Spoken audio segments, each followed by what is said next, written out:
Student, देखो मैं point की बात करता हूँ जिससे कि आपका ज़्यादा समय बर्बाद ना हो। ठीक है, जैसे कि आपने थंबनेल देख लिया होगा, मैं हर एक स्टेप से आपको बताऊंगा कि कैसे आपको टैबलेट मिल सकता है। ठीक है, ई केवाईसी आपको कैसे करनी है। सीधी सी बात है, ई केवाईसी करोगे तो ही आपका क्या आएगा, टैबलेट आएगा। ई केवाईसी से पहले होता क्या है कि नोडल्स जो होते हैं, जैसे डीजी शक्ति का खुद का नोडल्स है, वो आपको क्या करेगा, आपका डाटा अपलोड करता है। अपलोड करने के बाद आईटीआई को आपके डाटा जो है ई केवाईसी के थ्रू वेरीफाई करना होता है, जिससे कि आपको टैबलेट वितरण किया जा सके। ठीक है, तो मैं बताऊंगा कि या तो आईटीआई करें या फिर आप अपने आप भी ई केवाईसी कर सकते हो। और आप ये पता लगा सकते हो डीजी शक्ति पे आपका डाटा चढ़ा है या नहीं चढ़ा है, इसको आप देख सकते हो। ठीक है, उसके बाद आप क्या कर सकते हो, यदि चढ़ा है तो आप ई केवाईसी करके आप अपने आप को वेरीफाई कर सकते हो। तो मैं स्टेप बाय स्टेप बताऊंगा। आप जैसे ही आप डीजी शक्ति सर्च करोगे क्रोम ब्राउजर में, तो पहला ही आपको लिंक दिखाई देगा डिजिटल पोर्टल। ठीक है, डीजी शक्ति पोर्टल। जब आप इस पे जाओगे, जाने के बाद आपको जो ना सेक्शन दिखाई देंगे कुछ इस प्रकार से। देखो सेकंड वाला जो ऑप्शन आ रहा है ना, ये मेरी पहचान पोर्टल के माध्यम से ई केवाईसी करें, तो आपको इस पर क्लिक करना है। जैसे आप इस पर क्लिक करोगे तो आप नई वेबसाइट उस पर जाओगे पेज पर, तो यहाँ पर डीजी शक्ति का पेज है ये। आपको क्या है कि इस प्रकार से डिटेल्स कुछ दिखाई देंगी जो आपको फिल करनी होंगी। ठीक है, इससे होगा क्या, इससे आपको ये पता चलेगा कि आपका जो डीजीटी ने है, डीजी शक्ति पोर्टल पर आपका डाटा अपलोड किया है या नहीं। अब आपको फिल क्या करना है, कैसे करना है, ये बहुत महत्वपूर्ण है इसके अंदर, वरना आपका नाम नहीं आएगा इसमें। तो सबसे पहले वाला सेक्शन जो आपको दिख रहा है ना, इसमें यूनिवर्सिटी आपको सर्च करनी है। जैसे आईटीआई वाले क्या करें, एससीवीटी होती है, state council for vocational training, तो यहाँ पे STATE स्टेट डालेंगे, डिप्लोमा वाले BTUP डालेंगे, और बीटेक वाले अपने AKTU UPTU करके ये आपको आपने डालेंगे अपनी, मतलब यूनिवर्सिटी, जिस भी यूनिवर्सिटी आपसे कर रहे हो तो आपको वो डालना है। जैसे आईटीआई वाले SCVT डालेंगे।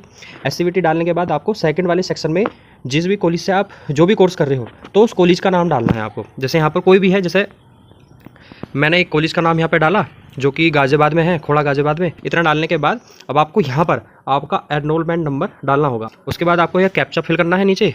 कैप्चा फिल करने के बाद ये वाला कैप्चा है, और यहाँ पर कैप्चा फिल करने के बाद सर्च आपको करना है। ठीक है, ये वाला कैप्चा फिल करने के बाद यहाँ पर और यहाँ पर आपको सर्च करना पड़ेगा। ठीक है, जैसे ही आप सर्च करोगे तो आप एक नए पेज पे पहुँच जाओगे।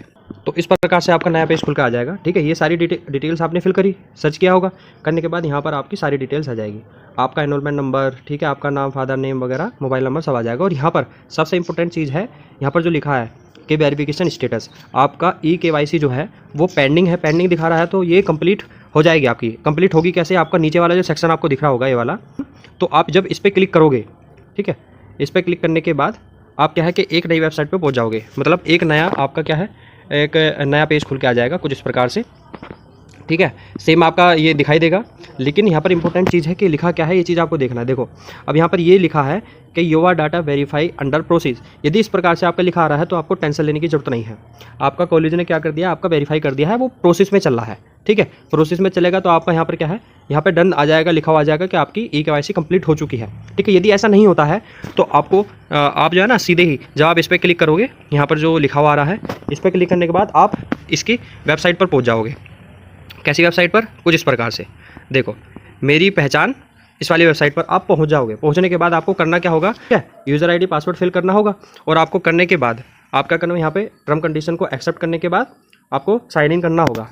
ठीक है, साइन इन करने के बाद क्या होगा कि आपको एक और नई पेज पर आप आ जाओगे। तो मैं सारी चीज़ें बताता रहूँगा आपको। ठीक है, यदि ऐसा नहीं होता है तो आपको क्या करना है, ये नए वाले यूज़र के लिए आपको सीधे ही आपका रजिस्ट्रेशन करना पड़ेगा यहाँ पे।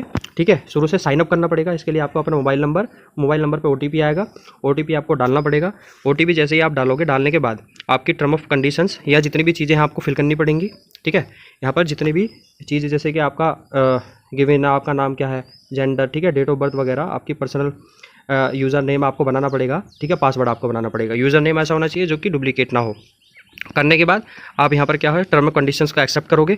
करने के बाद आप देखो, ये वो चीज़ है जो मैं अभी बता रहा था, सारी फिल कर दी आपने। पासवर्ड यहाँ पे साइन अप करना पड़ेगा। साइन अप करने के बाद आपका यहाँ पर जीमेल आईडी के थ्रू या मोबाइल नंबर के थ्रू क्या आएगा, OTP आएगा। यहाँ पर क्या करना पड़ेगा, आपको एक्सेप्ट करना पड़ेगा। और यहाँ पर आपका आधार आएगा।